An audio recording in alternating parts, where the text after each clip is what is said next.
રામ મિત્રો, અમે આવી ગયા છીએ બ્લોગ બનાવવા અને અમારો બ્લોગ બની રહ્યો છે. તમે જોઈ શકો છો કેવું સુરત છે અને મસ્તીનો નજારો છે.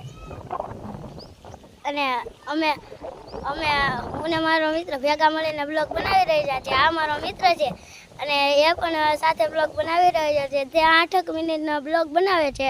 હજી તેણે 5 કે 6 મિનિટનો જ બ્લોગ બન્યો છે. 4 મિનિટનો બન્યો છે. મારે બોલવામાં ભૂલ થઈ ગઈ, સોરી. જો અમારું ક્રિકેટનું મેદાન છે ને અમે અહીંયા દરરોજ ક્રિકેટ રમીએ છીએ. એ ક્રિકેટ રમવા મારા મિત્રો પણ આવે છે અને મારા મિત્રો રમવા આવે જેનો મેં બ્લોગ અત્યારમાં બનાવેલો નથી. પછી ક્યારેક ટાઈમ મળશે તો બનાવશું. હું પણ તેના વ્લોગમાં અત્યારે વ્લોગ બનાવી રહ્યો છું.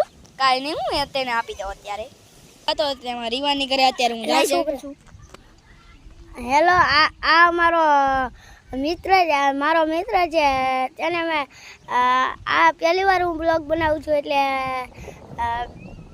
મને થોડીક મિસ્ટેક થાય છે. તો આ જુઓ તમે, અમારો એરટેલનો ટાવર છે વાહે, આ તમે જોઈ શકો છો. આ છે અમારો એરટેલનો ટાવર. દેખાડો કે તમને? આ જો આ જ છે. આ જો તેને જરીક ઊંચું કરી નાખ્યું હતું. જો મારા મિત્રને ઘરે જાતો બ્લોગ બનાવું છું. હવે ત્યાં પહોંચું ત્યાં સુધી તમે થોડી રાહ જુઓ. આગળ જ ત્યાં પહોંચી જાય છે.